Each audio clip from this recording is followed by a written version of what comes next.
সরকার নিজেই বলেছে ডিসেম্বর থেকে জুনের মধ্যে নির্বাচন, বিচার সংস্কার এবং নির্বাচনের সুনির্দিষ্ট রোডম্যাপ ঘোষণা করতে। ডিসেম্বর মাস সরকার নিজেই বলেছে ডিসেম্বর থেকে জুনের মধ্যে নির্বাচন। রাজনৈতিক দলগুলো স্বাভাবিক কারণে ডিসেম্বরের মধ্যে নির্বাচন চায়। এখন ডিসেম্বরের থেকে যদি অন্যথা কোনো কিছু হয়, কোনো কারণে পেতে চায়, তাহলে সেটা সরকারকেই ব্যাখ্যা করতে হবে যে এই বাড়তি সময় তাদের কেন লাগবে।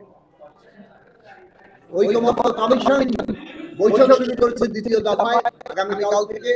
সেখানে বিভিন্ন পয়েন্ট ধরে আলোচনা হবে। আমরা সর্বোচ্চ ছাড় দিতে চাই এবং সর্বোচ্চ ছাড় দিয়ে আমরা যথাসম্ভব বেশি ঐকমত্য তৈরি করতে চাই এবং যেগুলো ঐকমত্য হবে সেগুলো জুলাই সনদ কিংবা জাতীয় সনদ আকারে আমরা ঘোষণা করার পক্ষে।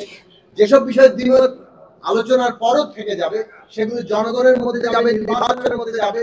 যে দলকে জনগণ বিজয়ী করবে তারা সেগুলো বাস্তবায়ন করবে।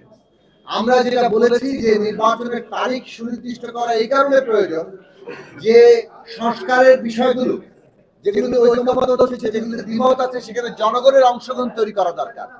নির্বাচনের জন্য যে পরিবেশ দরকার সেই বিষয়ে আমাদের কথাবার্তা এবং সরকার কি পদক্ষেপ নিচ্ছে সেগুলো আমাদের জানা দরকার। এইসব গুরুত্বপূর্ণ বিষয়ে আমরা আলোচনাই তুলতে পারছি না, কেননা নির্বাচনের তারিখ নিয়েই পুরো বিষয়টা ঘোরাফেরা করছে এবং মানুষের মধ্যে অনাস্থা অনিশ্চয়তা আছে আদৌ নির্বাচন হবে কিনা। কাজেই মাননীয় প্রধান উপদেষ্টা তিনি এই ব্যাপারে মানুষের সংশয় দূর করতে পারেন। নির্বাচনের তারিখ এবং অন্যান্য যেটা আমরা বললাম বিচার এবং সংস্কার সেগুলো সুনির্দিষ্ট রোডম্যাপটা ঘোষণা করে। একই সাথে জুলাই যারা শহীদ তাদের রাষ্ট্রীয় মর্যাদা সেই প্রশ্নে কি সিদ্ধান্ত তারা নিলেন এটা আমরা জানতে চেয়েছি। অন্যান্য সমস্ত কমিশন রিপোর্টের কি হবে সেটা আমরা জানতে চেয়েছি। এবং সবচেয়ে বড় কথা হচ্ছে সাম্প্রতিক সময়ে রাজনৈতিক দলের সাথে সরকারের যে দূরত্ব তৈরি হয়েছে কিংবা বিভিন্ন প্রতিষ্ঠান সরকারের যে দূরত্ব তৈরি হচ্ছে এইগুলো মানুষের মধ্যে সন্দেহ আশঙ্কার জন্ম দিচ্ছে।